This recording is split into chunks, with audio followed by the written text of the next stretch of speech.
को पाया जाता है।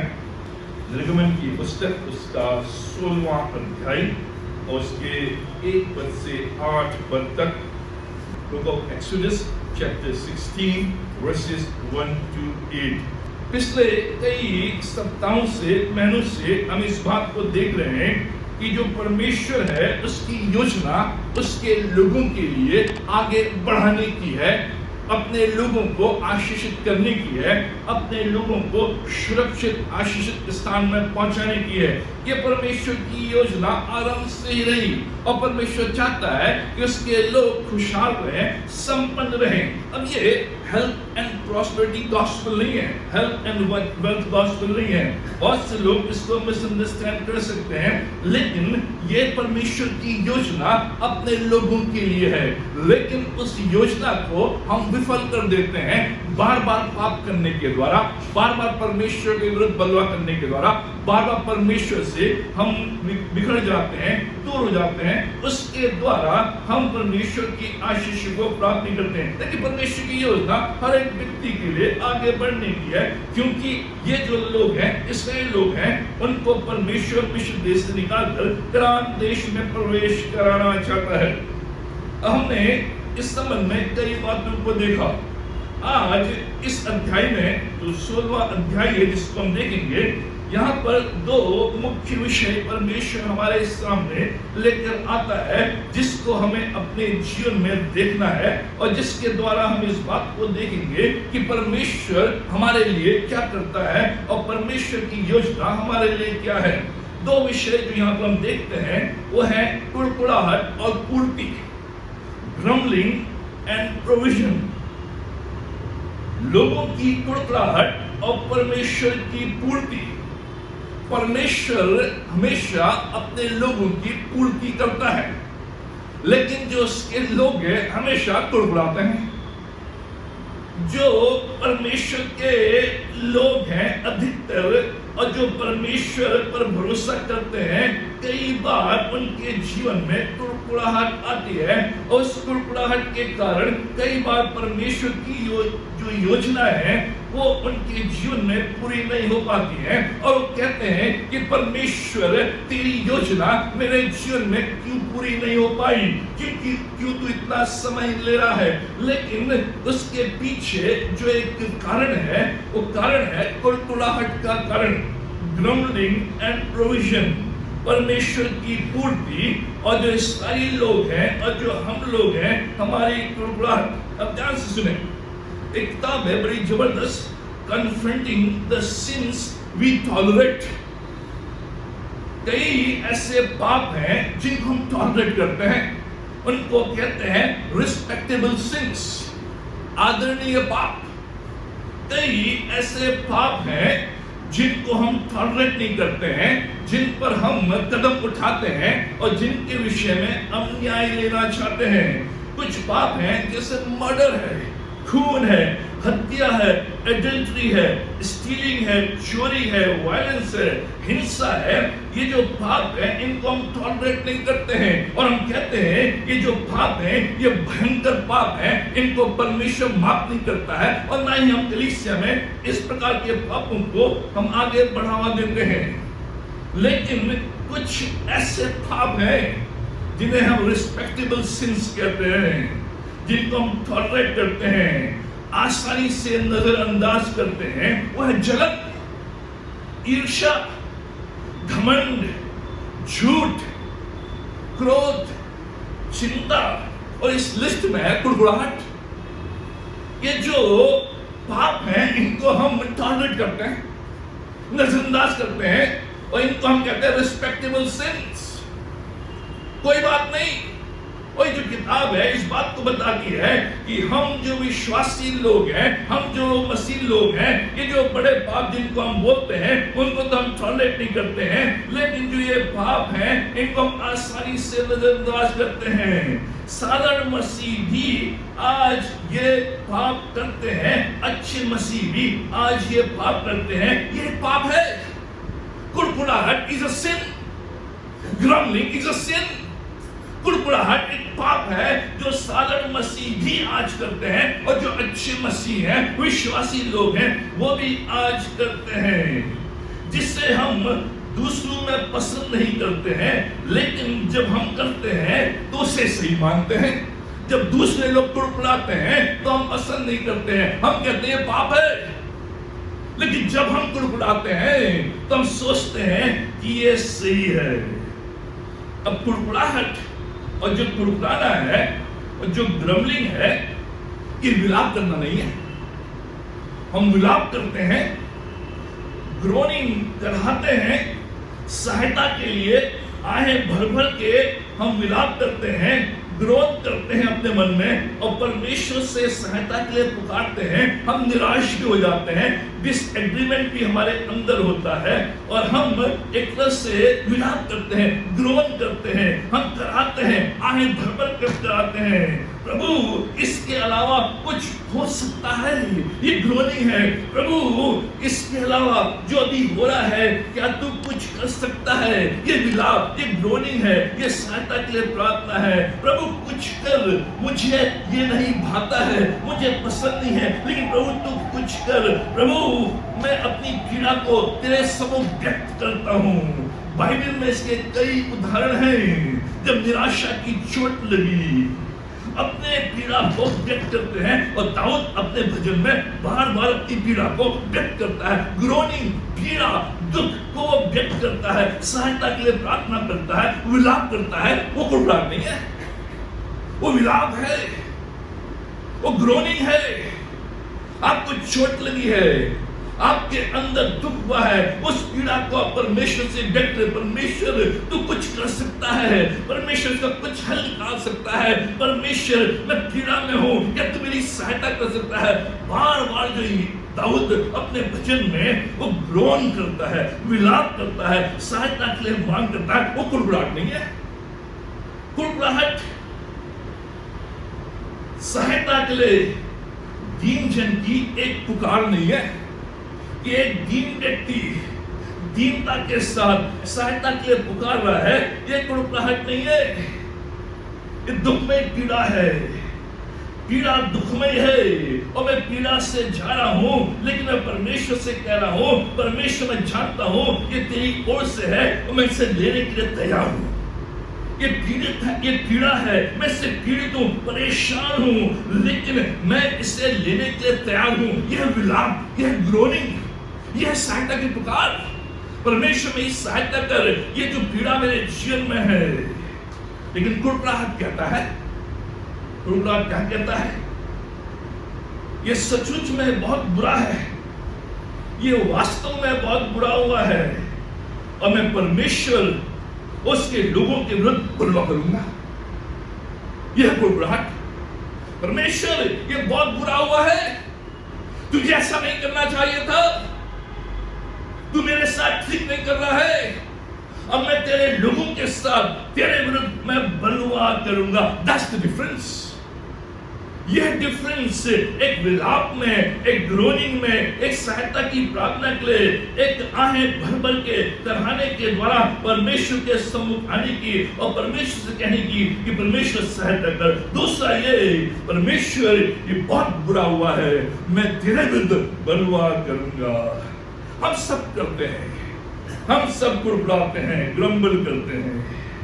बच्चे जब खाने की टेबल में बैठते हैं, मुझे भिंडी पसंद नहीं है, मुझे आलू पसंद नहीं है, ग्रम्बल करते हैं, कुड़कुड़ाते हैं। बच्चे, ये कपड़ा मुझे पसंद नहीं है, ये कलर मुझे पसंद, ये फूल नहीं, मुझे ऐसा पसंद नहीं है। तो बच्चे कुड़कुड़ाते हैं, भाई बहन, मित्र, माँ बाप कुड़कुड़ाते हैं, हम सब कुड़कुड़ाते हैं। हम सब, इंक्लूडिंग माई सेल्फ, हम सब कुड़कुड़ाते हैं। हमेशा हमेशा मेरा बॉस पसंद नहीं है मुझे। अरे ये जो संदेश है, ये प्रॉस्पेरिटी का संदेश है, हेल्थ एंड वेल्थ गॉस्पेल का संदेश है, कुड़कुड़ाते हैं। अरे ये जो संदेश है, ये सफरिंग का है, ये पीड़ा का संदेश है, ये दुख का संदेश है। हमें अपना घर पसंद नहीं है, हम अपने घर के लिए कुड़कुड़ाते हैं। हमें अपना काम पसंद नहीं है, हम अपने काम के लिए कुड़कुड़ाते हैं। जब भूख प्यास और थकान जो चाहते हैं वो मिलता नहीं है, जब हमको नजरअंदाज किया जाता है, हमारे कार्य को नजरअंदाज किया जाता है, हमारी देख रेख नहीं की जाती है, हम कुड़कुड़ाते हैं। मुझे नजरअंदाज कर दिया, मेरा नाम नहीं लिया। और जब ये सारी चीजें होती हैं कि जो हम चाहते हैं हमें नहीं मिलता है, हमको नजरअंदाज किया जाता है, हमारे कार्य को नजरअंदाज किया जाता है, हमारी देख रेख नहीं की जाती है, जैसा हम चाहते हैं वैसे हमें नहीं मिलता है, हमारा जवाब क्या होता है? कंप्लेन। हमारा जवाब होता है ग्रम्बल। हमारा जवाब होता है वाइनिंग। और यहां हम इस्राएलियों को यही करता हुआ देख रहे हैं। इस्राएली लोग बड़बड़ा रहे हैं, कुड़कुड़ा रहे हैं। मैं अधिक यहां नहीं जाऊंगा, लेकिन 4 बातों को आपके समक्ष इस खंड से लेकर आऊंगा, जिससे कि हम समझ सके जो कुड़कुड़ाहट का पाप है ये गंभीर पाप है। ये जो ग्रम्बलिंग सिन है ये जबरदस्त, बहुत ही खराब पाप है, जो आपको आपके जीवन को बर्बाद कर देगा। 4 बातें रिलेशनशिप में इस अध्याय के आधार पर। कुड़कुड़ाहट भूतकाल की स्थिति को तोड़ मरोड़ कर बताता है। Grumbling distorts the past. जो कड़वाहट है वो भूतकाल की स्थिति को, जो पास्ट की जो स्थिति है, जो व्यतीत हो गया है, उसको तोड़ मोड़ कर बताता है। अब जब हम यहां पर 16 अध्याय में आते हैं, इस्राएली जो एलीम, जो बीच एरिया है, एलीम में जहां परमेश्वर ले गया था, जिसको हमने पिछले सप्ताह देखा था, वहां पर वो और अधिक रुकना चाहते थे, वहां पर नहीं रुकना पसंद था, क्योंकि एलीम में बीच है, खजूर के पेड़ हैं, सोते का पानी है, सुंदर मौसम है, वहां और अधिक रहना चाहते थे। लेकिन परमेश्वर ने कहा एक जंगल समाप्त हो गया है, अब दूसरे जंगल की यात्रा में। यहां पे लिखा है दूसरे महीने के 15वें दिन दूसरे जंगल के रास्ते में, ठीक 1 महीने के बाद जब वो मिस्र देश से निकले, उसके ठीक 1 महीने के बाद परमेश्वर कह रहा है ये जो 1 महीने का जो जंगल है ये समाप्त हो गया है, अब दूसरे जंगल के रास्ते में 16 अध्याय के 1 पद में फिर एलीम से कूच के इस्राएली की सारी मंडली मिस्र देश से निकलने के बाद दूसरे महीने के 15वें दिन को सीन नामक जंगल में, जो एलीम और सीने पर्वत के बीच में है, आप पूछिए जंगल की दूसरी यात्रा। ठीक 1 महीने के बाद एक और जंगल, जिसमें 1 महीने से वो कार्य कर रहे हैं, सफर कर रहे हैं, यात्रा कर रहे हैं, और इसलिए अब उन्हें मिस्र देश अच्छा लगने लगा है।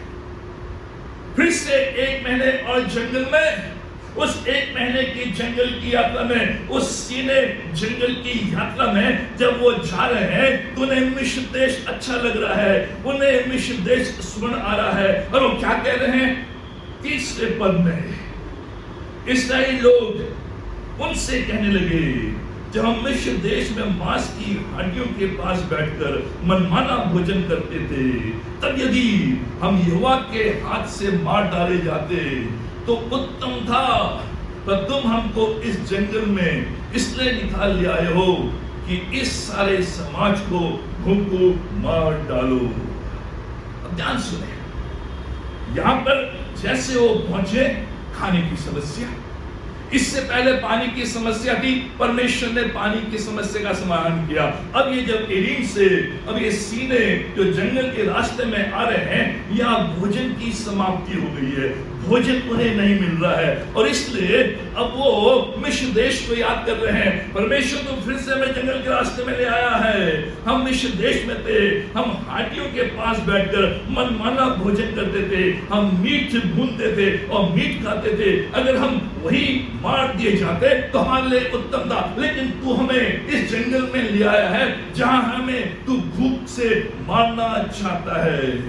ये कह रहे हैं स्मरण कर रहे हैं, ये भूतकाल की स्थिति को तोड़ मोड़ कर पेश कर रहे हैं, डिस्टॉर्टेड पिक्चर। वो कह रहे हैं उस समय हम वहां बारबेक्यू करते थे, भुना गोश्त खाते थे, हैदराबादी बिरयानी खाते थे, हम कैंप फायर करते थे, पार्टी करते थे, कम्युनिटी सिंगिंग एंड डांसिंग करते। Oh all good days, miss them.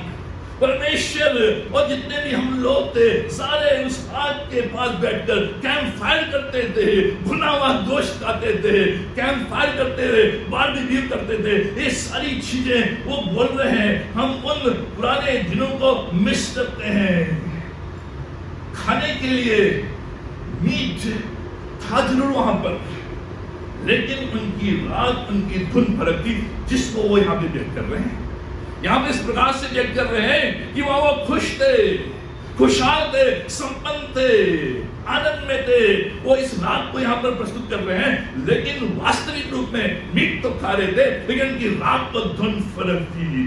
जो हम 2 अध्याय के 23वें पद में देखते हैं, 2 अध्याय के 23वें पद में क्या उनकी धुन है, क्या उनकी राग है। अब लिखा है, बहुत दिनों के बीतने पर मिस्र का राजा मर गया। इस सारी कठिन सेवा के कारण लंबी लंबी सांसें लेकर आहें भरने लगे, लंबी लंबी सांसें लेकर आहें भरने लगे।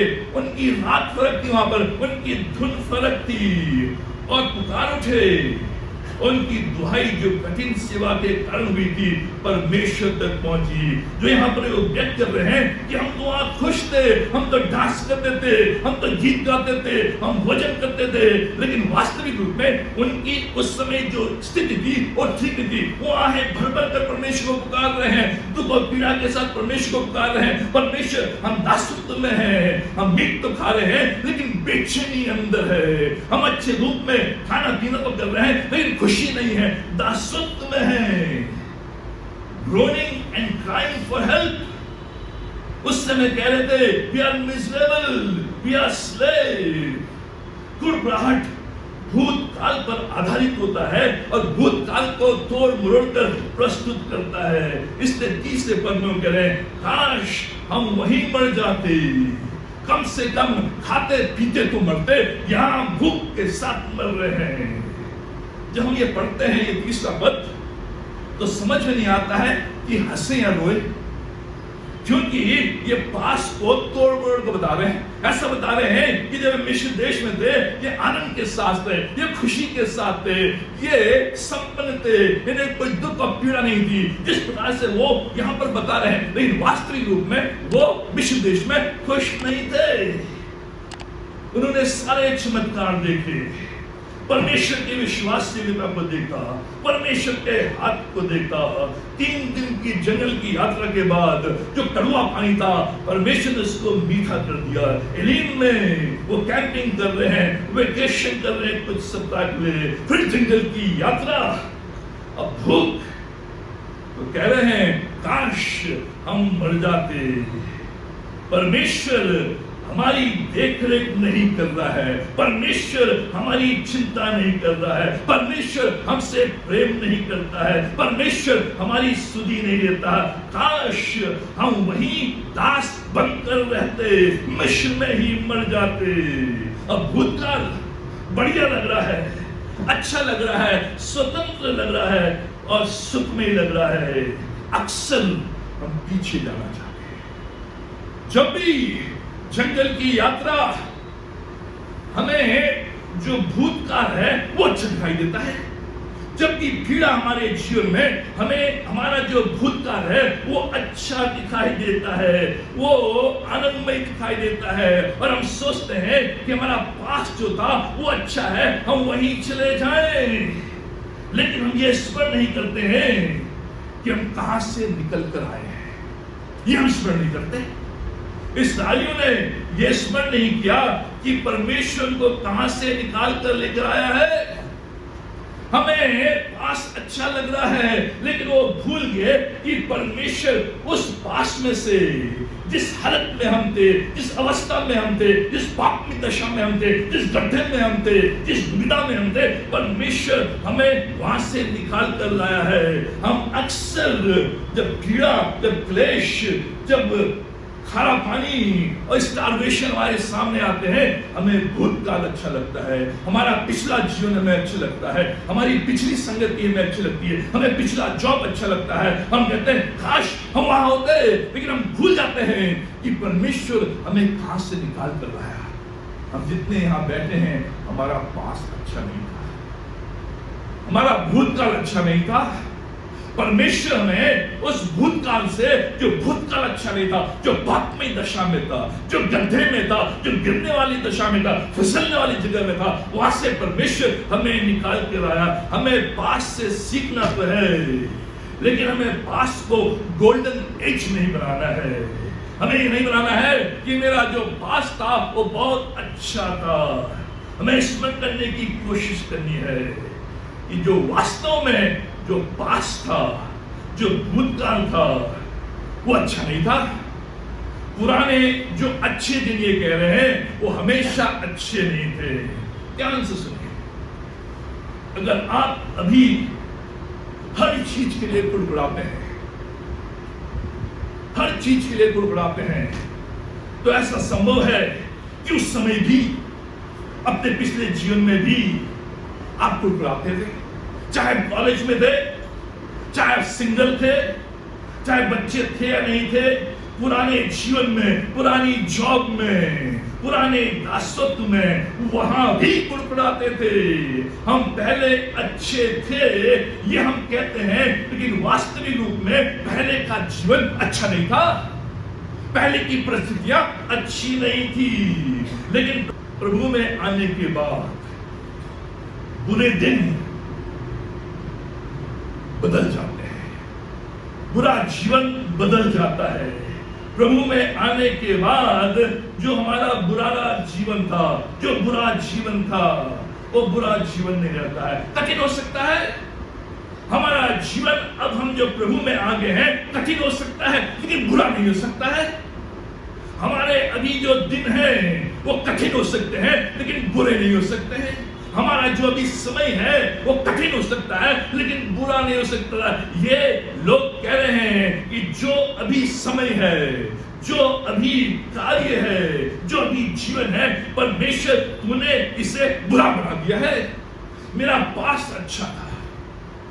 परमेश्वर यहां पर सिखाना चाह रहा है कि हम आज जिस अवस्था में है, परमेश्वर हमें उस पिछली अवस्था में से, जो बुरी अवस्था थी, जो दासत्व की अवस्था थी, वहां से निकाल कर लाया है। आज हमारे दिन कठिन हो सकते हैं, लेकिन बुरे नहीं हो सकते। हमारा जीवन आज कठिन हो सकता है, लेकिन बुरा नहीं हो सकता है। कड़वाहट हमेशा पुराने दिनों को तोड़ मरोड़ कर प्रस्तुत करता है। हमेशा हम बोलते हैं मैं बहुत अच्छा था उस समय, लेकिन प्रभु में आने के बाद तकलीफ आ गई है, परेशानी आ गई है, बीमारी आ गई है। लेकिन वास्तविक रूप में अगर आप पीछे मुड़कर देखें तो आपका जीवन आज अच्छा है। कठिन जरूर हुआ, लेकिन अच्छा है।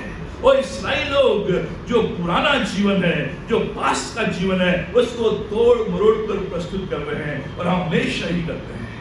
हम पिछले जीवन को, पिछले समय को तोड़ मरोड़ कर प्रस्तुत करते हैं। कड़वाहट ये हमारे अंदर लेकर आता है। दूसरी बात, कड़वाहट वर्तमान स्थिति को बड़ा चढ़ाकर बताता है।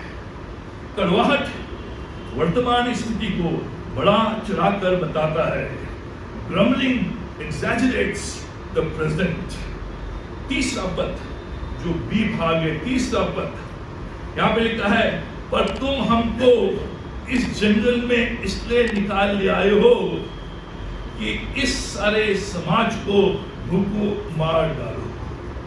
यहां पर मूसा और हारून के ऊपर क्या दोष लगा रहे हैं? तुम्हारी मनसा हमें परमेश्वर की ओर से यह थी कि मिस्र देश से इसलिए निकाल के लाओ कि तुम हमें जंगल में भूख से मार दो। ये तुम्हारी मनसा थी, ये तुम्हारी इच्छा थी। ये तुम करना चाहते थे।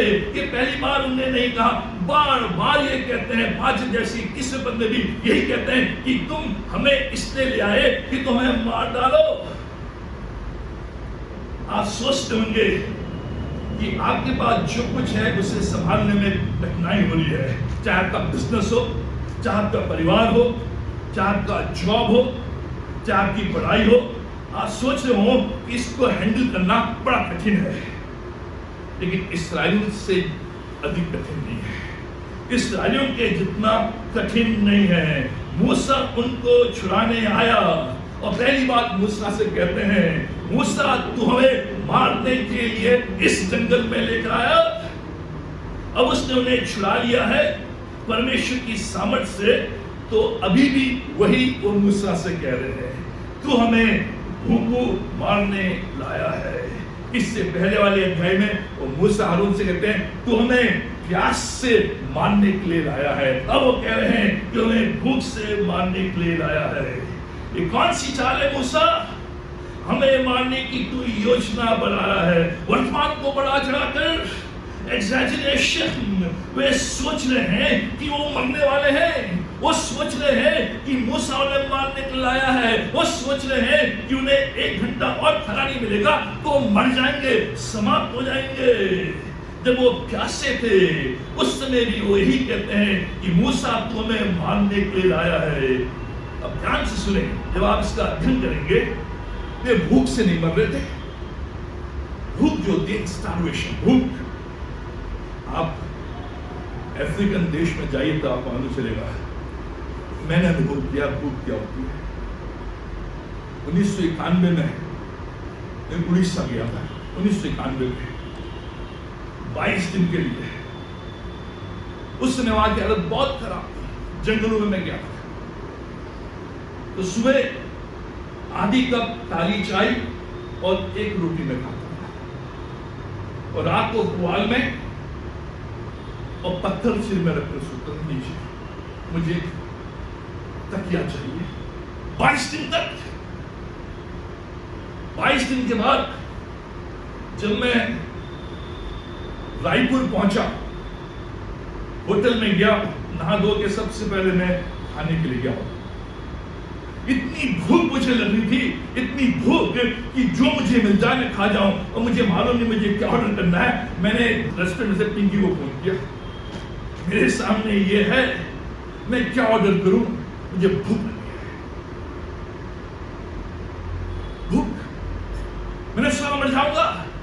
22 दिन तक मैं केवल 1 रोटी और आधे कप काली चाय में रहा। आप लोगों ने भूख बर्दाश्त नहीं की, भूख का अनुभव नहीं। ये भूख से नहीं मर रहे थे, स्टार्वेशन नहीं था।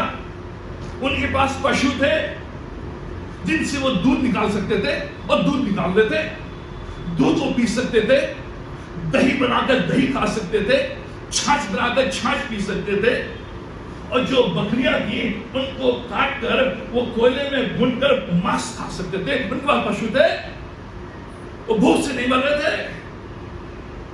अतिशयोक्ति, बड़ा चढ़ाकर बताना एक गंभीर पाप। जो कुड़कुड़ाहट है वो वर्तमान स्थिति को बढ़ा चढ़ाकर बताता है, अपनी स्थिति को बढ़ा चढ़ाकर बताता है, अपने आप को धोखा देता है, अच्छे लोगों के प्रति तथ्यहीन आरोपों को वो बताता है बढ़ा चढ़ाकर, दूसरों की इमेज खराब करता है। सावधान, जब आप कहानी बनाते हैं, आप कहानी बनाते हैं कि आप अच्छे दिखे और दूसरा बुरा, यह है कुड़कुड़ाहट, एक्सैजरेशन, बढ़ा चढ़ाकर कहानी बताना, अपने आप को अच्छा दिखाना और दूसरे को बुरा। जब भी मतभेद, जब भी संबंधों में खराबी, हम हमेशा बढ़ा चढ़ाकर बताते हैं, हमेशा झूठी बात को बढ़ा चढ़ाकर बताते हैं। हम झूठ बोलना तो नहीं चाहते हैं, लेकिन अपने आप को अच्छा दिखाने के लिए, अपने आप को दूसरों के सामने अच्छा साबित करने के लिए, सिंपैथी गेन करने के लिए, दूसरों का सपोर्ट पाने के लिए, दूसरों को नीचा गिराने के लिए, नीचा दिखाने के लिए हम बढ़ा चढ़ाकर, हम तो मर रहे हैं, हम तो मर जाएंगे, हम में से हर एक करता है, और ये गंभीर पाप है, गंभीर पाप। जब भी हम कहानी संबंधों में खराबी, जब भी हमारे बीच में मतभेद, हम हमेशा अपने आप को अच्छा साबित करने की कोशिश करते हैं, बड़ा चढ़ा के बताकर, और दूसरे की इमेज को खराब करते हैं, दूसरे को हम नीचा दिखाते हैं, उसके विषय में बड़ा चढ़ा के बताकर। कई बार जो हमारी गवाहियां होती हैं वो अतिशयोक्ति की शिकार होती है। हम गवाहियां देते हैं बढ़ा चढ़ाकर, जो होता है उससे नहीं, बढ़ा चढ़ाकर। जब हम रिपोर्टिंग करते हैं बढ़ा चढ़ाकर। ध्यान रखें, जो इंफॉर्मेशन मैं दे रहा हूं, जिस घटना का मैं बयान कर रहा हूं, वो बात उतनी ही रहे। और जो इस्राएली है ये हमेशा बढ़ा चढ़ाकर, जो कुड़कुड़ाहट है हमेशा आपकी वर्तमान स्थिति को बढ़ा चढ़ाकर व्यक्त करेगा। जब हम शब्द बोलते हैं ऑलवेज, नेवर, तो हमेशा ऐसा होता है, कभी ऐसा नहीं हुआ। ये बातें अतिशयोक्ति को बताती हैं, बढ़ा चढ़ाकर यूनिवर्सलाइज करना। ये बातें कुड़कुड़ाहट की है कि हम अतिशयोक्ति के शिकार हो जाते हैं, और प्रभु कहता है तुम्हारी बात हाँ की हाँ, नो एग्जैजरेशन। जो घटना है उसी को। कई लोग मुझे बातें बताने में डरते हैं, कहते भैया 10 प्रश्न पूछते हैं, क्योंकि मुझे मालूम है उनकी हाव भाव से ये बढ़ा चढ़ा के बता रहे हैं। मेरा जो सत्य हो बताओ, अगर सत्य नहीं मुझे मत बताओ। घबराते हैं, डरते हैं मुझे बताने के लिए। हाँ की हाँ और ना की ना। जो ये कुड़कुड़ाहट है अपनी वर्तमान परिस्थिति को बढ़ा चढ़ाकर, आप किसी के बारे में बता रहे हैं, छोटी सी घटना हुई है, आपने उसमें इतना बड़ा लीपापोती कर दिया है, किसकी इमेज खराब, उसकी इमेज खराब। ये भयंकर पाप। परमेश्वर कह रहा है एग्जैजरेशन, ये जो है ये कुड़कुड़ाहट का पाप है। और ये जो लोग हैं ये कुड़कुड़ा रहे हैं कि हम मर जाएंगे, हम भूख से मर जाएंगे, लेकिन ऐसी कोई बात नहीं थी। वो जीवित है, उनके पास भोजन व्यवस्था थी, लेकिन कुड़कुड़ाहट उनके अंदर। और ये एग्जैजरेशन हमेशा हमारे अंदर इस खोखलेपन को प्रस्तुत करता है। तीसरी बात, कुड़कुड़ाहट करने से परमेश्वर का अपमान होता है। Grumbling डिसऑनर्स God. कुड़कुड़ाहट करने से परमेश्वर का अपमान होता है। दूसरे पद में, जंगल में इस्राएलियों की सारी मंडली मूसा और हारून के विरुद्ध बकबक करने लगी। हम उसको 25वें पद में भी देखते हैं, और जो 15 अध्याय है उसके 24वें पद में भी देखते हैं। एक बड़ा षड्यंत्र। आगे चलकर मूसा कहता है जो तुम मेरे और हारून के विरुद्ध कुड़कुड़ा रहे हो, मेरे और हारून के विरुद्ध नहीं, परमेश्वर के विरुद्ध कुड़कुड़ा रहे हो। ये दूसरा पद बताता है कि कैसे सारी की सारी जो मंडी है एक साथ मूसा के विरुद्ध कुड़कुड़ा रहे हैं। 25 लाख लोग। Mob agitation. मॉब एजिटेशन क्या होता है? एक साथ ये लोग नहीं मिलते हैं, ये 100 के ग्रुप में, 1000 के ग्रुप में अलग अलग जगह मिलते हैं और सब योजना बनाते हैं, और योजना बनाने के बाद एक दिन तय करते हैं और उस दिन को वो पूरे के पूरे सड़क में आ जाते हैं। Mob agitation. इसलिए उस दिन जब भी ऐसा होता है, जो सरकार है आपका जो सेलफोन का जो इंटरनेट है उसको बंद कर देता है, जिससे कि आप कम्युनिकेट न कर सके। मॉब एजिटेशन, ये मॉब एजिटेशन है। 25 लाख लोग एक साथ मूसा और हारून के विरुद्ध में कुड़कुड़ा रहे हैं। एक साथ नहीं मिले, 100 के ग्रुप में, 1000 ग्रुप में, और फिर वो एक साथ आ गए, फिर एक साथ एक स्वर में कुड़कुड़ाने वाले लोग रोने धोने वाले लोग होते हैं, और ये लोग रोने धोने वाले लोग हैं यद्यपि मूसा और हारून के प्रति, लेकिन जो टारगेट है वो परमेश्वर है। 7वां और 8वां पद, 7वां और 8वां पद। और घोर को तुम्हें यहोवा का तेज देख पड़ेगा, क्योंकि तुम जो यहोवा पर बुड़बुड़ाते हो, देखा, यहोवा पर बुड़बुड़ाते हो, उससे वह सुनता है। जब मैं किसी के प्रति, किसी वस्तु के प्रति, किसी काम के प्रति अगर मैं कुड़कुड़ा रहा हूं तो लिखा है परमेश्वर के विरुद्ध कुड़कुड़ाते हो, और परमेश्वर से सुनता है, परमेश्वर से सुनता है। और हम क्या हैं कि तुम हम पर कुड़कुड़ाते हो, हम तो कुछ भी नहीं है।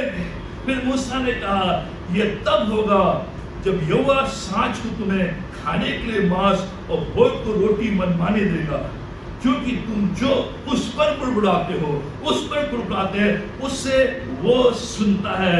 और हम क्या हैं, तुम्हारा बुड़बुड़ाना हम पर नहीं यहोवा पर ही होता है। मूसा और हारून एक बुद्धिमानी का उत्तर दे रहे हैं, एक गॉडली आंसर दे रहे हैं। क्या कह रहे हैं, तुम बुड़बुड़ा रहे हो हमारे ऊपर, हम इसे व्यक्तिगत रूप में नहीं ले रहे हैं, क्योंकि तुम हम पर नहीं परमेश्वर पर बुड़बुड़ा रहे हो, हम अपने ऊपर नहीं ले रहे हैं। और मूसा और हारून ने उससे अपने ऊपर नहीं लिया। अगर कोई लोग जिनके बीच में आप हैं और आप बाइबल की बातें मानते हैं, बाइबल की बातें आप जानते हैं, अगर लोग उन बातों को नहीं मानते हैं, उनको बुरा भला बोलते हैं, तो आपको नहीं, वो परमेश्वर को और बाइबल को बुरा भला बोल रहे हैं।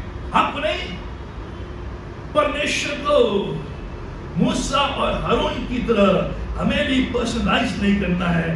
तो यहाँ तो मूसा हारून कह रहे हैं हम कुछ नहीं है, हम तुम्हारी तरह हैं। बादल का खंबा और गड्डी का खंबा हमारे साथ साथ हैं। हम वही कह रहे हैं जो परमेश्वर हमें बता रहा है। जो भी बाइबल हमें बता रही है उसको हम तुम्हें बता रहे हैं। हमारी ओर से नहीं है, परमेश्वर की ओर से है। हम तो केवल संदेशवाहक हैं। तुम परमेश्वर के प्रति कुड़कुड़ा रहे हो। ध्यान से सुने, एक कुड़कुड़ाने वाली आत्मा का यह संकेत है कि उस व्यक्ति का परमेश्वर के साथ ठीक संबंध नहीं है। अगर आपके अंदर, मेरे अंदर कुड़कुड़ाने वाली आत्मा है तो ये इस बात को बताती है कि मेरा और परमेश्वर का संबंध ठीक नहीं है, मेरा संबंध परमेश्वर के साथ ठीक नहीं है।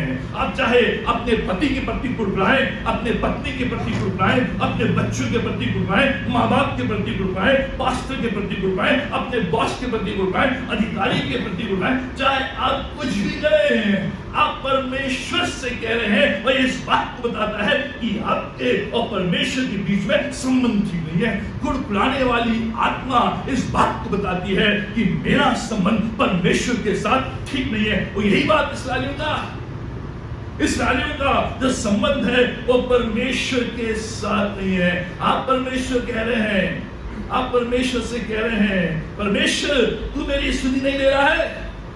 जब मैं कुड़कुड़ा रहा हूं, जब मैं बुड़बुड़ा रहा हूं तो परमेश्वर से कह रहा हूं परमेश्वर तू मेरी सुधि नहीं ले रहा है, परमेश्वर तू मेरे ऊपर ध्यान नहीं दे रहा है, परमेश्वर तू मेरी प्रार्थनाओं को नहीं सुन रहा है, परमेश्वर तू मेरी पूर्ति नहीं कर रहा है, परमेश्वर तू मेरे प्रार्थनाओं का उत्तर नहीं दे रहा है, परमेश्वर तू मेरी भलाई नहीं कर रहा है। परमेश्वर मैं नहीं जानता हूं कि इसके द्वारा कैसे भलाई उत्पन्न होगी। परमेश्वर ये तेरा बेस्ट नहीं है, तू नहीं जानता है कि मुझे क्या चाहिए, तू मेरे लिए बेस्ट नहीं कर रहा है। परमेश्वर तू मुझ में इंटरेस्टेड नहीं है, मुझे मालूम नहीं कि तू क्या कर रहा है, पता नहीं परमेश्वर तू क्या कर रहा है, लेकिन तू मेरे लिए कुछ भी नहीं सोच रहा है। You are not concern about me. यह कुड़कुड़ाने वाली आत्मा, और यही इस्राएल लोग कह रहे हैं परमेश्वर एक महीने की यात्रा में हम देख रहे हैं कि तू हमारी सुधि नहीं ले रहा है। कुड़कुड़ाहट परमेश्वर का अपमान है, क्योंकि मैं परमेश्वर पर दोष लगा रहा हूं और परमेश्वर से कह रहा हूं परमेश्वर तू मेरी नहीं सुन रहा है, परमेश्वर तू मेरी सुधि नहीं ले रहा, परमेश्वर तू मेरी चिंता नहीं कर रहा है। परमेश्वर पर हम दोष लगा रहे हैं, परमेश्वर का अपमान कर रहे हैं। आप कहते हैं मैं परमेश्वर पर भरोसा नहीं करता, परमेश्वर के प्रति मेरे अंदर बलवा उत्पन्न हो गया है। परिस्थिति खराब नहीं है, परमेश्वर खराब है। यह भिन्नता जब कुड़कुड़ाहट की आत्मा परमेश्वर का अपमान किस बात से? परमेश्वर, ये परिस्थिति खराब नहीं है, ये पानी खराब नहीं है, ये भूख की समस्या नहीं है, समस्या तेरी है, तू खराब है। You are bad, you are bad, तू खराब है, तू योग्य नहीं है, तू कर नहीं सकता है, तेरे पास सामर्थ नहीं है, परिस्थिति खराब नहीं है, परमेश्वर तू खराब है। कुड़कुड़ाहट करने वाले विश्वास नहीं कर पाते हैं कि परमेश्वर बड़ा है। कुड़कुड़ाने वाले ये विश्वास नहीं कर पाते हैं कि परमेश्वर बड़ा है, He is big and He can help me। ये विश्वास नहीं कर पाते। परमेश्वर बड़ा है और परमेश्वर मेरी सहायता कर सकता है। कुड़कुड़ाने वाले ये विश्वास नहीं कर पाते हैं कि परमेश्वर भला है, वो मेरा ध्यान रख सकता है, छोटी बड़ी हर एक आवश्यकताओं की पूर्ति कर सकता है। इसलिए जब भी हम कुड़कुड़ाते हैं, हम परमेश्वर का अपमान करते हैं। चाहे किसी के विरुद्ध कुड़कुड़ाए, किसी भी परिस्थिति के विरुद्ध कुड़कुड़ाए, आप परमेश्वर का अपमान कर रहे हैं। परमेश्वर की आशीषों के प्रति धन्यवादित नहीं है, being unthankful। परमेश्वर की आशीषों के प्रति धन्यवादित नहीं है।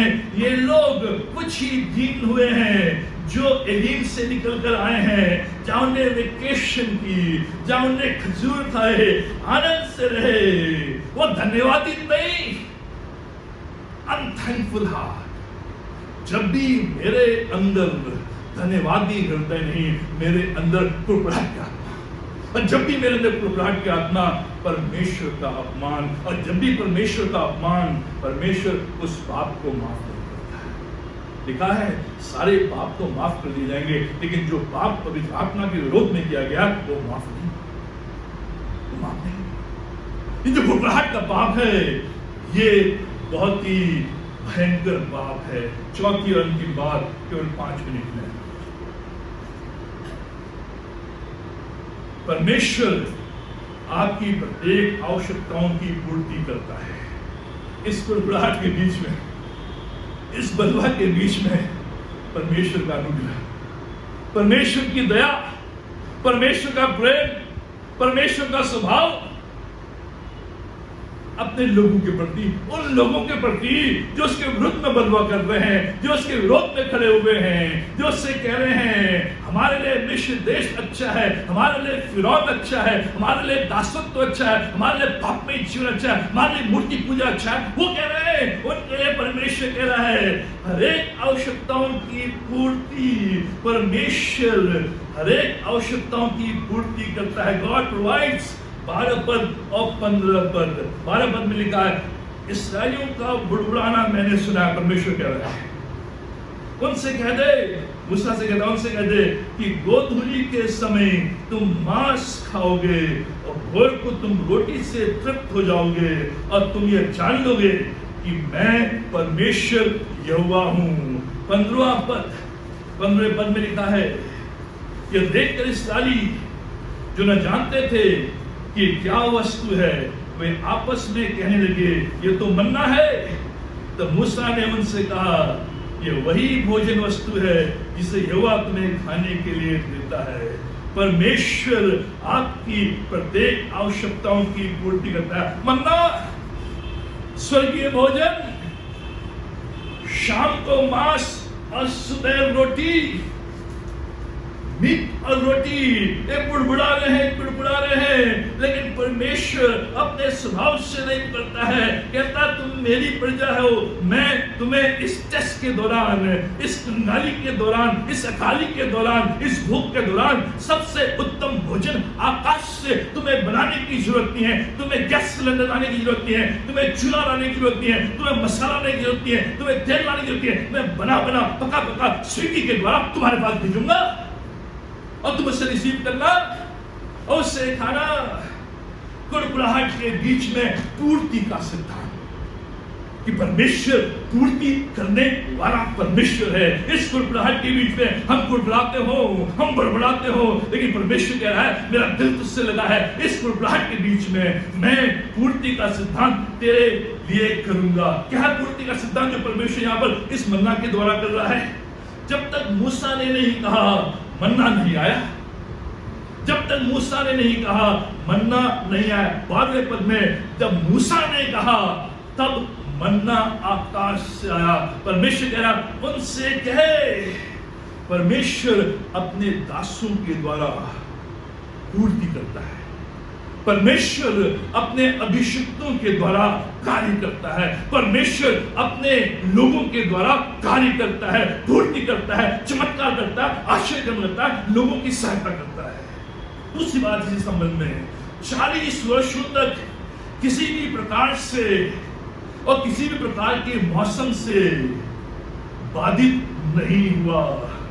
ये जो मन्ना है, जो स्वर्गीय भोजन है, मांस और रोटी, 40 वर्षों तक किसी भी प्रकार के मौसम से बाधित नहीं हुआ। हर परिस्थिति में 35वें पद में लिखा है, इस्राएली जब तक बसे हुए देश में ना पहुंचे तब तक अर्थात 40 वर्ष तक मन्ना खाते रहे। 40 वर्ष तक मन्ना खाते रहे, किसी भी प्रकार का मौसम उससे बाधित नहीं कर पाया। परमेश्वर ने यदि कहा आज मूसलाधार बारिश हो रही है, मैं मन्ना नहीं भेजूंगा। आज उसने नहीं कहा कि आज बर्फ गिर रही है, मैं बारिश हो रही है, बर्फ की बर्फबारी हो रही है, मैं मन्ना नहीं भेजूंगा। किसी भी प्रकार का मौसम क्यों ना हुआ हो, उस 40 वर्षों के दौरान ये मन्ना आना शाम और सुबह खत्म नहीं हुआ, ये बंद नहीं हुआ।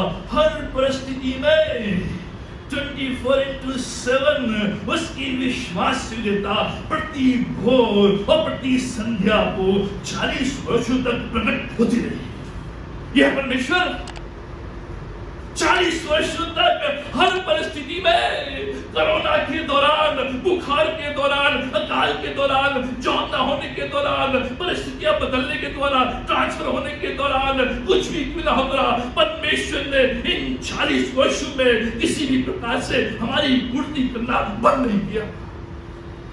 परमेश्वर करता है, ये इसका पूर्ति का सिद्धांत। कोई भी ऐसी चीज नहीं है जो उसकी आशीषों को आपके पास आने से बाधित करे। परमेश्वर करता रहा अपनी विश्वासयोग्यता 40 वर्षों तक। तीसरी बात इस संबंध में,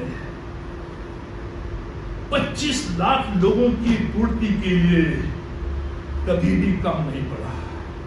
25 लाख लोगों की पूर्ति के लिए कभी कम नहीं पड़ा। 18वां पद, जब उन्होंने उसको ओमेर से नापा तब जिसके पास अधिक था उसे कुछ अधिक न रह गया, और जिसके पास थोड़ा था उसको कुछ घटी न हुई, क्योंकि हर एक मनुष्य ने अपने खाने के योग्य बटोर लिया था। 25 लाख लोगों को सुबह शाम परमेश्वर खिला रहा है, और लिखा है जिसने ज्यादा लिया उसका बचा नहीं, जिसने कम लिया उसका कम नहीं हुआ। 40 वर्ष तक 25 लाख लोगों को डेली, और कभी कभी नहीं, हम बनाते हैं खाना कम पड़ जाता है, लेकिन परमेश्वर का जो पूर्ति का सिद्धांत है वो कह रहा है कभी कभी नहीं होगी, कभी घटी नहीं होगी। मुझ पर भरोसा, मुझ पर विश्वास। ये देखो 25 लाख लोग सुबह शाम 40 वर्षों तक कभी भी कोई कभी घटी नहीं। अकाल के दौरान, संकट के दौरान, टेस्ट के दौरान रोटी और मीट दोनों देता रहा। कोरोना के दौरान ये गवाहियां हैं, लोगों की जॉब चली गई, लेकिन लोग कहते हैं जितना अच्छा भोजन उस दौरान खाया कभी नहीं खाया। अकाल के दौरान, संकट के दौरान, टेस्ट के दौरान रोटी और मीट दोनों देता रहा। चौथी बात, 6ठे दिन उन्हें दुगना प्राप्त होता रहा। सबत के दिन से पहले 22 से 28 पद मैं पढ़ूंगा नहीं, 22 से 28 पद में लिखा है, जो छठा दिन है सबत के पहले दिन परमेश्वर के आराधना करने के दिन से एक दिन पहले छठे दिन जो तुम लोगे उस दिन दुगना हो जाएगा। सातवें दिन तुम्हें जाकर बटोरने की आवश्यकता नहीं है, तुम्हें जाकर लेने की आवश्यकता नहीं है। जितना तुम छठे दिन बटोरोगे सातवें दिन के लिए वो पूरा रहेगा। छठे दिन भी खाओगे, सातवें दिन भी खाओगे। सातवां दिन विश्राम का दिन है, आराधना का दिन है, परमेश्वर की उपासना करने का दिन है। वो दिन मन्ना आकाश से नहीं गिरेगा और ना तुम जाओगे, ना मजदूरी करोगे, ना काम करोगे, ना भोजन एकत्रित करोगे, लेकिन तुम उस दिन अपने घर में बैठकर यहोवा की आराधना करना, क्योंकि जो भी तुमने छठे दिन बतौरा उसको मैं दुगना कर दूंगा, उससे मैं दुगना कर दूंगा। प्रभु का दिन, प्रभु की आराधना करने का दिन, द संडे प्रिंसिपल। क्या है संडे प्रिंसिपल? परमेश्वर 7 दिनों की भरपाई 6 दिनों में कर सकता है। मेरा विश्वास करें, परमेश्वर 7 दिनों की भरपाई 6 दिनों में कर सकता है। आपको मुझे संडे के दिन काम करने की आवश्यकता नहीं, आपको मुझे संडे के दिन बाहर जाकर मजदूरी करने की आवश्यकता नहीं। परमेश्वर कह रहा है 6 दिन तक तुम काम करो और 7वें दिन मेरा प्रबंध है, तुम मेरी आराधना करो। ये सबत का दिन है, ये प्रिंसिपल है, ये संडे प्रिंसिपल है जिसको हमने ठाक दिया है। और हम सोचते हैं कि जो सारे काम है हम संडे के दिन करें, क्योंकि संडे का दिन ये हमारे लिए है, संडे के दिन करें। लेकिन परमेश्वर कह रहा है अगर तुम संडे के दिन भी काम करोगे तो जो 7 दिन की जो कमाई है वो 6 दिन की हो जाएगी। लेकिन तुम संडे के दिन मेरी आराधना करने के लिए आओगे, मैं 6 दिन की कमाई 7 दिन में बदल दूंगा। ये परमेश्वर कह रहा है। तो मित्रों, अजमा के देखें, मैंने अजमाया है, मैंने अजमाया है। यहां ये परमेश्वर का वचन है, झूठा नहीं है। ये हम सोचते हैं संडे के दिन आराधना करने का दिन 500 रुपए का नुकसान, 1000 रुपए का नुकसान, एक दिन की छुट्टी खत्म। लेकिन परमेश्वर आपको बता रहा है जो 6 दिन की जो कमाई है परमेश्वर 7 दिनों तक उसकी भरपाई करेगा। द संडे प्रिंसिपल, शुरू से ही, आरंभ से ही परमेश्वर ने, और ये लोग कैसे लोग थे? आपके मेरे जैसे लोग 7वें दिन भी बाहर निकल के खाना ढूंढने के लिए, मजदूरी देखने में कुछ नहीं मिला, वापस आ गए। Seventh day principle, the Sunday principle, 5वीं बात, अगर बचाने की कोशिश की तो वह सड़ गया। 20वां पद बहुत ही जबरदस्त। तो भी उन्होंने मूसा की बात न मानी, इसलिए जिस किसी मनुष्य ने उसमें से कुछ सवेरे तक रख छोड़ा तो उसमें कीड़े पड़ गए और वो बसने लगा। तो मूसा उन पर क्रोधित हुआ। आपको मेरे से पता नहीं कल देगा नहीं देगा परमेश्वर, पता नहीं कल मिलेगा नहीं मिलेगा, बचा लो सुबह के लिए, फ्रिज में रख लो, बचत करो।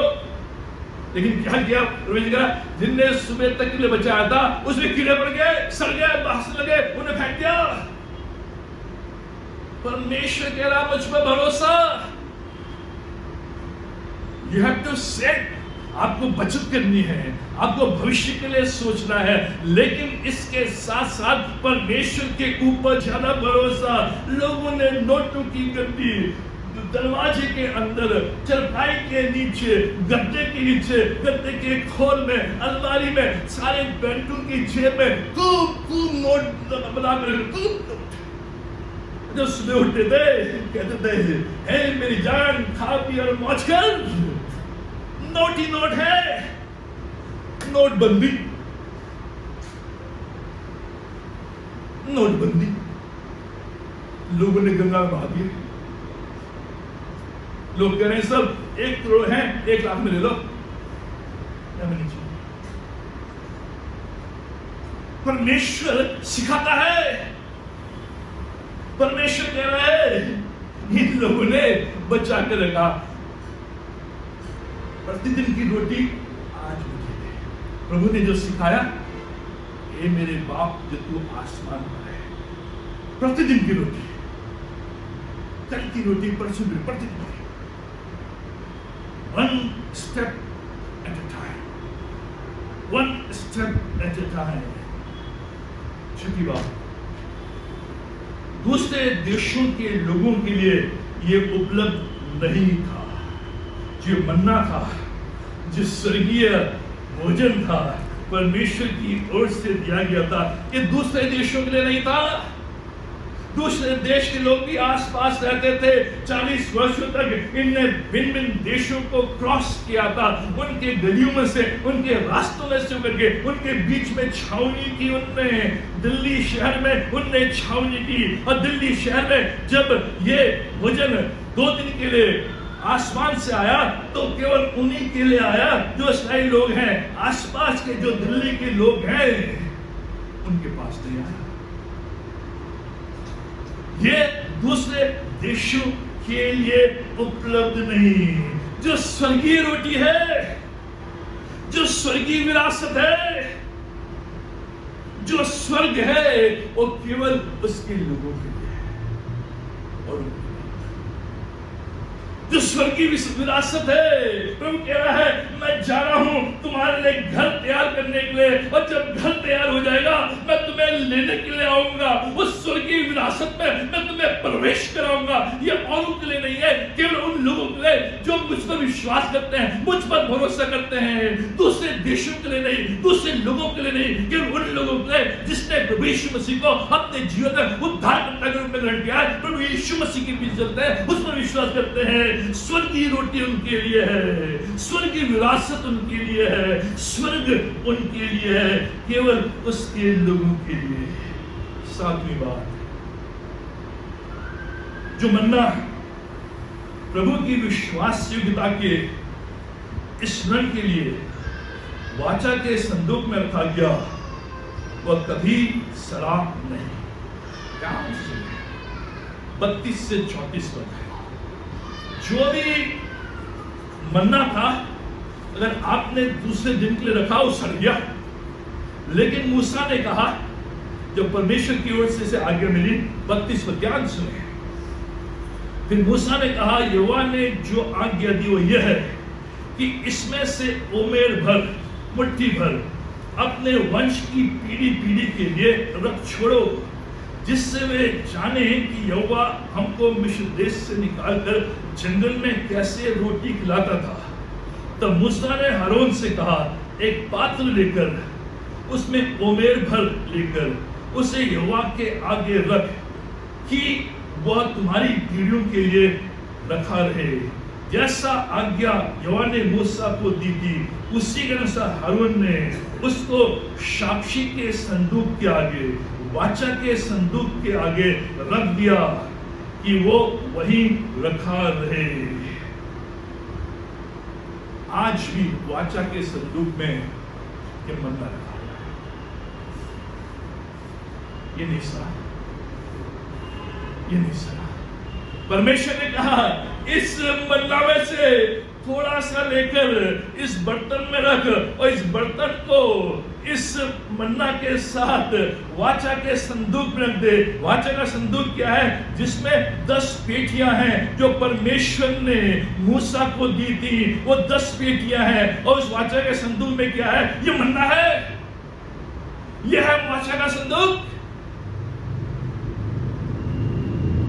सारे के सारे मन्ना सड़ गए, लेकिन यह मन्ना जो प्रभु की विश्वासयोग्यता के लिए पीढ़ी दर पीढ़ी को दिखाने के लिए अलग से रखा गया था, वो आज भी सुरक्षित है। और जब जब यहोवा के लोग, इस्राएल लोग जाते थे, वाचा के संदूक को आगे ले आते थे, वो वाचा के संदूक के द्वारा ही जो यरदन नदी थी 2 भागों में बट गई। वाचा के संदूक के द्वारा ही जब उनने उस यरीहो के 7 चक्कर लगाए, यरीहो शहर ढल गया।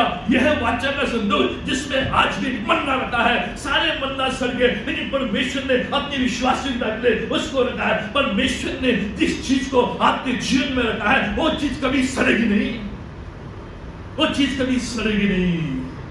जो भी चीज, जो भी जीवन प्रभु के लिए अलग किया गया है, वो सदा स्थिर रहेगा और सदा ताजा बना रहेगा। जो भी जीवन, जो भी चीज जो भी वस्तु, जो भी कार्य आपने प्रभु की सेवा के लिए, प्रभु के कार्य के लिए, प्रभु के लिए अलग रखा है, वो जीवन कभी भी गिरेगा नहीं, वो जीवन कभी भी सड़ेगा नहीं, वो जीवन हमेशा स्थिर रहेगा, हमेशा ताजा रहेगा। उस जीवन में कठिनाइयां, परेशानी आएंगी। ये वाचा का संदूक कई बार गिर गया, कई बार इधर हो गया, लेकिन उस वाचा के संदूक में कोई भी खर्च नहीं, कठिनाई, परेशानी आएंगी, लेकिन स्थिर, तरोताजा। 100 साल की उम्र में भी कालेब कह सका, गिव मी दैट माउंटेन। मेरा विश्वास आज भी उतना ही जवान है जितना 40 वर्ष पहले था। मैंने इस जीवन को परमेश्वर के लिए अलग रखा है। जो भी जीवन, जो भी कार्य आप परमेश्वर के लिए अलग रखते हैं, उससे कभी सलाह नहीं आएगी, उसमें कभी भी कड़वापन नहीं आएगा। वो हमेशा स्थिर, हमेशा तरोताजा और हमेशा आगे बढ़ता रहेगा। आठवीं और अंतिम बात, जैसे कनान देश के पास पहुंचे, मन्ना मिलना समाप्त हो गया। 35वां पद। इस्राएली जब तक बसे हुए देश में न पहुंचे, तब तक अर्थात 40 वर्ष तक मन्ना खाते रहे। वे जब तक कनान देश की सीमा पर नहीं पहुंचे, तब तक मन्ना खाते रहे। एक उम्मीद तो अपा का 10वां भाग है। जब तक कनान देश के किनारे तक नहीं पहुंचे, मन्ना खाते रहे। जैसे कनान देश में मन्ना समाप्त। परमेश्वर कह रहा है, मैं तुम्हें स्वर्गीय स्थान में लेकर आया हूं, दूध और मधु की धारा बहने वाले स्थान में लेकर आया हूं। अब तुम अपने हाथों से कमाओ, अपने हाथों से खाओ, परमेश्वर की आराधना करो, मकान बनाओ, शादी करो, परमेश्वर की आराधना करो। अब तुम अपने हाथ की कमाई खाओगे और जीवन भर प्रसन्न रहोगे, आगे बढ़ोगे। अब मन्ना समाप्त। जीवन भर आश्चर्य करने होगा आपके जीवन में।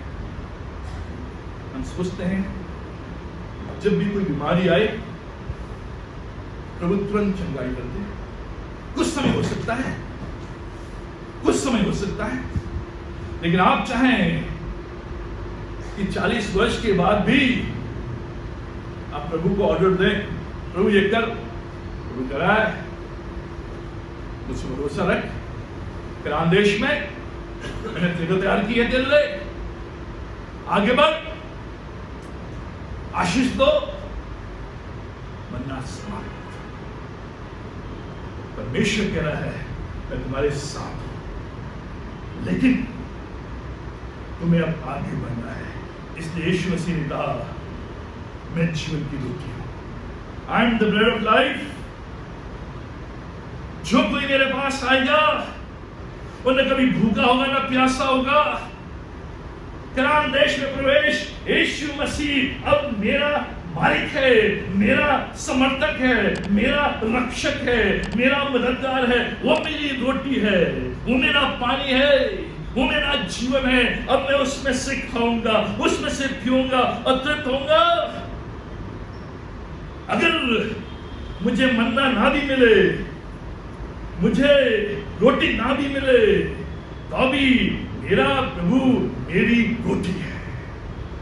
आज इस प्रभु यीशु मसीह के पास है, इसको अपना जीवन में, इस पर विश्वास करें, तो आप देखेंगे कि जो कार्य परमेश्वर ने इनके बीच में किए, वो कार्य परमेश्वर आज भी कर सकता है। आपके पास चॉइस है, कड़वाहट, कुड़कुड़ाहट या परमेश्वर की पूर्ति पर विश्वास। परमेश्वर की पूर्ति पर विश्वास, इसके द्वारा हम यहां से जाएं। आइए प्रार्थना करें। हमारे महान जीवेश्वर शक्तिमान परमेश्वर का हम धन्यवाद देते हैं तमाम आशीषों के लिए, तेरी रक्षा के लिए, तेरी भलाई के लिए, तेरी करुणा के लिए। पिता परमेश्वर, आज हम तेरे वेदी के समक्ष आते हैं और इस बात को मानते हैं कि हमने एक बार नहीं बार बार तेरे विरुद्ध बलवा किया है, कुड़कुड़ाए हैं। हमने अपने अतीत को गोल्डन एज के रूप में प्रस्तुत किया है, जबकि हमारा अतीत कुछ भी नहीं था। हमने वर्तमान परिस्थिति को बड़ा चुराकर बताया है, अपने को अच्छा दिखाने के लिए दूसरों को बुरा दिखाया। हमने कुड़कुड़ाहट के द्वारा परमेश्वर का अपमान किया है। खुदा परमेश्वर इस कुड़कुड़ाहट के पाप को आज हम तेरी वेदी पर लाकर रख देते हैं और तुझसे प्रार्थना करते हैं, अपने पवित्र लोगों के द्वारा हमें घोषित और पवित्र कर और इस कुड़कुड़ाहट वाली आत्मा को हमारे जीवन से हमेशा हमेशा दूर कर दे, ताकि हम तेरे पूर्ति के नियम पर, पूर्ति के सिद्धांत पर भरोसा करें कि मेरा परमेश्वर पूरा करने वाला परमेश्वर है। परमेश्वर तुम्हारी हम प्रार्थना करते हैं अपनी गली से प्रत्येक परिवार को। तो जानता है पिता परमेश्वर हर परिवार को, उनकी परिस्थिति को, उनकी बेचैनी को, उनकी घबराहट को, उनकी समस्याओं को और जो भी चल रहा है तो जानता है पिता परमेश्वर उन परिवारों में व्यक्तिगत रूप से तो उपस्थित हो। और जो भी बुरा है, जो भी पीड़ा है, जो भी परेशानी है, जो भी कला है, जो भी बेचैनी है, जो भी घबराहट है, यीशु के नाम से दूर ताकि पिता परमेश्वर इन परिवारों में आनंद आए, खुशी आए और यीशु मसीह जीवन की रोटी बनकर इस परिवार में जो बीमार है पिता परमेश्वर अपना चंगाई का जिससे कि जब यहाँ से जाते हैं इस विश्वास के साथ कि मेरा परमेश्वर पूरा करने वाला परमेश्वर है। केवल एक दिन नहीं, केवल एक महीने नहीं, केवल 40 महीने नहीं, लेकिन 40 साल तक और उसकी पूर्ति में कोई बाधा नहीं है, कोई बाधा रोक नहीं सकती। मेरा परमेश्वर तुम्हारी सहायता करे कि ऐसे परमेश्वर पर विश्वास करें और उसके यहाँ से विदा होते हैं। ये आशीष हमारे साथ ये सब कुछ भारत यीशु मसीह नाम में मांगते हैं और यीशु मसीह का अनुग्रह, पिता परमेश्वर का प्रेम और पिता की सहयोग हम सबों के साथ आज और हमेशा तक